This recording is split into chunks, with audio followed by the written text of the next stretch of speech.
বন্ধুরা, আপনারা কি আকাশের উপর প্লেনে করে যাওয়ার সময় কখনো এই ধরনের দৃশ্য দেখেছিলেন? আকাশে এই বিরল দৃশ্যটি দেখার পর সবাই সেদিকে অবাক করে তাকিয়েছিল। অনেকে সেটিকে অদ্ভুত বিষয় মনে করলেও সবাই ভাবছিল এটি হয়তো কোনো আকাশের পরী হতে পারে অথবা অদ্ভুত কোনো দানব। একবার প্লেনে চড়ার সময় একজন প্যাসেঞ্জার বিরক্ত হয়ে প্লেনের দরজাটি খুলে ফেলে এবং তখনই সবাই এই অদ্ভুত দৃশ্যটি দেখতে পায়। প্লেনের দরজাটি মোট 5 মিনিটের জন্য খোলা ছিল এবং এই সময়ের মধ্যে সবাই অদ্ভুত ধরনের অভিজ্ঞতার সম্মুখীন হয়েছিল। যদিও প্লেনের মেন দরজাটি খুবই শক্তভাবে লক করা থাকে এবং সাউথ আফ্রিকায় গত বছর একটি ভয়ঙ্কর প্লেন দুর্ঘটনা ঘটেছিল। এখান থেকে বেঁচে যাওয়া একজন যাত্রী প্লেনটি ক্র্যাশ হওয়ার আগে সেই মুহূর্তটাকে তার মোবাইলে ধারণ করেছিলেন। ক্যামেরায় ধরা পড়া ফ্লাইটের কিছু অদ্ভুত ধরনের দৃশ্যগুলো দেখার জন্য আজকে আপনি আমাদের সাথে যুক্ত হয়ে যান। নতুন বন্ধুদের কাছে অনুরোধ রইল চ্যানেলটি সাবস্ক্রাইব করার জন্য।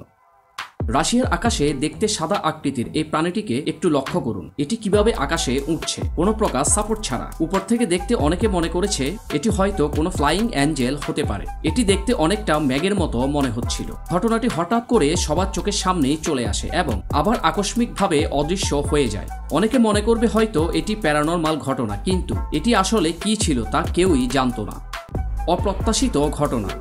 বন্ধুরা, কেমন হবে যদি মাঝ আকাশে বিমানের দরজা অনিচ্ছাকৃতভাবে খুলে যায়? এসব ক্ষেত্রে বিমানের দরজা খোলা বেশিরভাগ অনিচ্ছাকৃতভাবেই হয়। একজন পাইলট তার প্রশিক্ষকের সাথে উহাটের আকাশে প্যাসেঞ্জার সহ একটি বিমান নিয়ে যাচ্ছিল, কিন্তু হঠাৎ করে মাঝ আকাশে বিমানের দরজাটি খুলে যায় অনিচ্ছাকৃতভাবে। ঘটনাটি ঘটে 27শে মার্চ 2023 সালে। এই ফুটেজটির মাধ্যমে বোঝা যায় যে সহকারী একজন বিমান চালক সেন্সর রিডিংটি ঠিক করার জন্য চেষ্টা করছিলেন, কিন্তু হঠাৎ করেই বিমানের দরজাটি খুলে যায় এবং সেখানে খুব অদ্ভুত একটি পরিবেশের সৃষ্টি হয়। পরবর্তীতে কোনো প্রকার ক্ষয়ক্ষতি ছাড়াই তারা বিমানটিকে সুন্দরভাবে ল্যান্ড করে। ড্রাগন বা পতনশীল দেবদূত।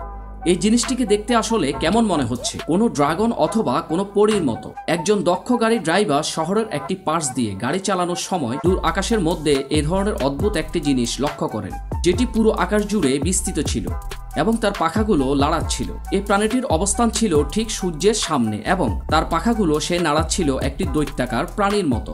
যখন এই প্রাণীটিকে খুব কাছ থেকে সবাই লক্ষ্য করলো, সবাই মনে করেছিল এটি হয়তো ড্রাগন হতে পারে। তবে সত্যি করে বলতে এই জিনিসটি দেখতে একটি সুপার ন্যাচারাল মনে হচ্ছিল। Cape lighting crusader. আকাশে উড়ে বেড়াতে যে কোনো কিছু দেখা স্বাভাবিক মনে হলেও এই জিনিসটি সম্পূর্ণ ভিন্ন ছিল। ফ্রান্সের একটি এয়ারপোর্টের একজন গ্রাউন্ড ক্রু এই ছোট্ট জিনিসটি তার ক্যামেরার মাধ্যমে রেকর্ড করেছিলেন, যেটি ছিল আকাশের অনেক উপরে এবং অলসভাবে নাড়াচড়া না করে দাঁড়িয়ে থাকা একটি অবয়ব, এবং এই প্রাণীটি অদ্ভুত এক ধরনের ক্যাপ পরেছিল। এর ঠিক নিচ থেকে একটি বড় বজ্রপাত দেখা যাচ্ছিল, যদিও বেশিরভাগ মানুষ বিশ্বাস করেন যে এটি ক্র্যাপ ক্রুসেডার এবং সে তার শক্তি প্রদর্শন করছে। এই দৃশ্যটি দেখতে সবাই অবাক ছিল, কারণ বজ্রপাত শুধু একটি বারের জন্যই ঘটেছিল। জানালার পাশের সিটের দুঃস্বপ্ন। বন্ধুরা, সবাই চায় প্লেনে চড়ার সময় জানালার পাশাপাশি সিটে বসতে, যতক্ষণ না কোনো সমস্যা হয়। 2021 সালের 22শে ফেব্রুয়ারিতে একজন উইন্ডোজ সিটে বসা প্যাসেঞ্জার এই দৃশ্যটি তার সাথে থাকা ক্যামেরায় রেকর্ড করেছিলেন, যেটি ছিল আমেরিকার এয়ারলাইন্সের বোয়িং 777 বিমান, যেটি ডেনভার থেকে উড়েছিল। যদিও তার ইঞ্জিনটিতে আগুন লেগে গিয়েছিল। আগুন লেগে যাওয়ার পর ইঞ্জিনটি হয়তো উড়ে যাওয়ার কথা ছিল এবং সিটের পাশে বসা সেই লোকটি ভয় পাচ্ছিল, কারণ প্লেনটি মারাত্মক একটি দুর্ঘটনার সম্মুখীন হতে পারে এবং প্লেনে থাকা অন্যান্য যাত্রীরা সকলেই একটি ভীতিকর পরিস্থিতিতে পড়ে যায়। এবং তাদের ভাগ্য সত্যি খুব ভালো ছিল যে তারা খুব সুন্দরভাবে প্লেনটি ল্যান্ড করতে পেরেছিল কোনো প্রকার ক্ষয়ক্ষতি ছাড়া, এবং সেখানে থাকা প্যাসেঞ্জারদের তেমন কোনো ক্ষতিও হয়নি। সবাই সেই দিন থেকে উইন্ডোজ সিটে বসার ইচ্ছে হয়তো ছেড়ে দিয়েছিল। আপনার কি মনে হয়, এই একই ঘটনা আপনার সাথে ঘটলে আপনি কি আর উইন্ডোজ সিটে বসতে চাইতেন? Flying jar. এই উড়ন্ত বস্তুটিকে একটি ক্যামেরার মাধ্যমে ধারণ করা হয়েছে সাংহাইয়ের ডাউনটাউনে। যখন একজন কাপেল সেলফি তোলার জন্য প্রস্তুতি নিচ্ছিল, তখন তাদের ক্যামেরার সামনে দিয়ে দেখতে এক প্রকার ড্রাগনের মতো একটি প্রাণী উড়ে যায়, যেটি দেখতে অনেকটা ভিডিও গেমের মতো। যখন সে তার শরীরটিকে অপোজিট ডিরেকশনে আনছিল, তখন সেটিকে দেখতে ঠিক এমনটাই মনে হয়েছিল এবং সেই দম্পতি দৌড়ে সেখান থেকে বের হয়ে যায়। এ ধরনের প্রাণীগুলো খুব দ্রুত আকাশে উড়ে যাওয়ার কারণে এগুলো গেমিং বিশ্বে খুবই বিখ্যাত। তাদের জেনেটিক এবং কৌশলগত কারণে এইভাবে আকাশে উঠতে অত্যন্ত দক্ষ হয় তারা। যদিও এটি সত্যিকারের ড্রাগন না হলেও বহুজাতিক প্রাণীদের সম্পর্কে মানুষের মধ্যে জল্পনা কল্পনা ছড়িয়ে দেয়, যা দূরবর্তী ছায়াপথের প্রাণীদের আকাশে উড়ে বেড়াতে দক্ষতাকে প্রতিফলিত করে। উড়ন্ত তাঁবু। আকাশে উড়ন্ত ইউএফও গুলো দেখলে মানুষের মনে একটি ভীতি তৈরি হয়। একটি অজানা সোর্স থেকে এই ভিডিওটি রেকর্ড করা হয়েছে এবং এখানে দেখা যাচ্ছে বিশাল কালো আকারের একটি অদ্ভুত প্রাণী আকাশের উপর কয়েক মাইল দূরে উড়ে যাচ্ছে। এর উপর থেকে নিচ পর্যন্ত এবং অঙ্গ প্রত্যঙ্গ দেখে অদ্ভুত কোনো কিছু মনে হয়েছিল। যদিও অনেক সময় ফ্লাইং ভেসেলগুলো একটার পাশাপাশি চলে, তখন এগুলোকে দেখতে এমনটাই দেখায় এবং অ্যালটিটিউডগুলো মেনটেন করে। অধিকাংশ দর্শকরা এটি দেখে মনে করেছিলেন এটি হয়তো এলিয়েন হবে। তবে বিশেষজ্ঞদের মতে কিছু শ্রেণীবদ্ধ উচ্চ প্রযুক্তির বিমান থাকতে পারে, যা ছিল ভালো করে পরীক্ষা করে দেখার মতো। এলিয়েনদের আকাশচুম্বী ভবন। বন্ধুরা, আমাদের পৃথিবীতে ছোট ছোট ইউএফও দেখা একটি দৈনন্দিন ঘটনা। 2018 সালের আগস্টে একজন প্লেনের প্যাসেঞ্জার তার মোবাইল দিয়ে এমন একটি ফুটেজ ধারণ করেছেন, যেটি ছিল ইউএফওর একটি আকাশচুম্বী ভবন। দূর থেকে দেখে মনে হচ্ছিল এটি টোটালি মোশনলেস, অর্থাৎ মেঘের উপর থেকে একটি আকাশচুম্বী ভবন যার উপর থেকে নিচে কিছুই নেই। এই ধরনের বস্তুকে দেখতে ঠিক যেমন দেখায় এটি ঠিক তেমনই। এটি দেখতে বিশাল একটি আকাশচুম্বী ভবনের মতো মনে হয়েছিল তার কাছে এবং এর গঠন ছিল অত্যন্ত বিশাল।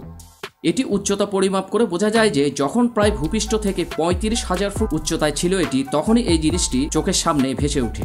এটি প্রাথমিকভাবে ধারণা করা হয়েছিল জাপানের কুকুমার্তো 35,000 ফুট উচ্চতার একটি আগ্নেয়গিরির ছাই থেকে এটি সৃষ্টি হয়েছিল। তবে বিষয়টি আরও রহস্যজনক করে ফেলে নাসার দেওয়া তথ্য। নাসা বলছে এই ধরনের অগ্নুৎপাতের কোনো ঘটনা সেখানে ঘটেনি। এটি একটি ধোঁয়ার অংশ এবং সবাই এর ব্যাখ্যা কোনোভাবেই খুঁজে পাচ্ছে না। এই বস্তুটি বিশাল আকারের কারণে পূর্ববর্তী সমস্ত ইউএফওর সংজ্ঞাকে এটি প্রশ্নবিদ্ধ করে দেয়।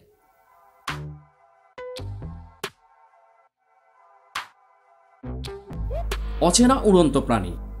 এটি হয়তো বৃহৎ একটি উড়ন্ত সাপ বা আকাশের উঁচুতে লিফারিং করা বহুমুখী একটি কেস, যেটাই বলুন না কেন। 20 সেপ্টেম্বর 2022 তারিখে দর্শকরা তাদের দৃষ্টি আকাশের এই জিনিসটিতে আটকে যায়। তারা প্রাথমিকভাবে সাপের মতো দেখতে এই জিনিসটি আসলে কি সেটি খুঁজে বের করার জন্য চেষ্টা শুরু করে দেয়। প্রথমে তারা ভেবেছিল এটি হয়তো একটি ঘুড়ি হতে পারে, কিন্তু তার সম্ভাবনাটি বাতিল করা হয়েছিল কারণ এটি বিশাল ছিল এবং আকাশের যতটা উঁচুতে এটি দেখা গিয়েছিল ঠিক ততটা উঁচুতে কোনো বিমানও চলাচল করে না। টিক-ট্যাক ইউএফও। এটি দেখতে একটি অস্বাভাবিক চেহারার ইউএফও অথবা দ্য ম্যাট্রিক্সের মতো দেখতে অদ্ভুত ধরনের কোনো কিছু, যেটি সকলের অবচেতন মনকে চিন্তায় ফেলে দেয়। একজন প্যাসেঞ্জার নাম না জানা একটি এয়ারক্রাফটে করে যাওয়ার সময় এই জিনিসটি তার মোবাইলে ভিডিও করেন। এটি ছিল অনেক বিশাল একটি বস্তু যেটা শুধুমাত্র ঘুরছিল না, তার সাথে সাথে বিভিন্ন দিকে জ্যাম্প করছিল। সাধারণত ছোট সাইজের ইউএফওগুলোতে এ ধরনের মুভমেন্ট করার দৃশ্য দেখা যায় না, তাই বিজ্ঞানীরা এটিকে টিক-ট্যাকের মতো ইউএফও বলে সংজ্ঞায়িত করেছেন। কেউ এর স্বাভাবিক সম্পর্ক বলতে পারছিল না। যাই হোক, এই বস্তুটি দৃশ্যমান ছায়া সহ এটা স্পষ্ট যে এটি কোনো ফেক ছিল না বলে মনে করা হয়। এর পক্ষে একমাত্র যুক্তি হচ্ছে এটি বাস্তবিক কোনো এলিয়েনের বস্তু ছিল এবং এটি একটি এলিয়েনের এয়ারক্রাফট ছিল। বিমানের প্যাসেঞ্জাররা এদিক দিয়ে যাওয়ার সময় এটিকে ভুলবশত রেকর্ড করে ফেলে। এ ধরনের অদ্ভুত বিষয়গুলো সবসময় মানুষের চিন্তার কেন্দ্রবিন্দু হয়ে থাকে। আসলে কি এগুলো পৃথিবীতে থাকা সম্ভব? আপনার কি মনে হয়? কমেন্ট বক্সে জানাতে পারেন। অসংখ্য ধন্যবাদ বন্ধুরা এতক্ষণ ধরে সময় নিয়ে আমাদের এই কন্টেন্টটি দেখার জন্য। এ ধরনের আরও কিছু গুরুত্বপূর্ণ কন্টেন্ট আমাদের চ্যানেলে দেয়া আছে, আপনার সময় থাকলে দেখে আসবেন। ধন্যবাদ।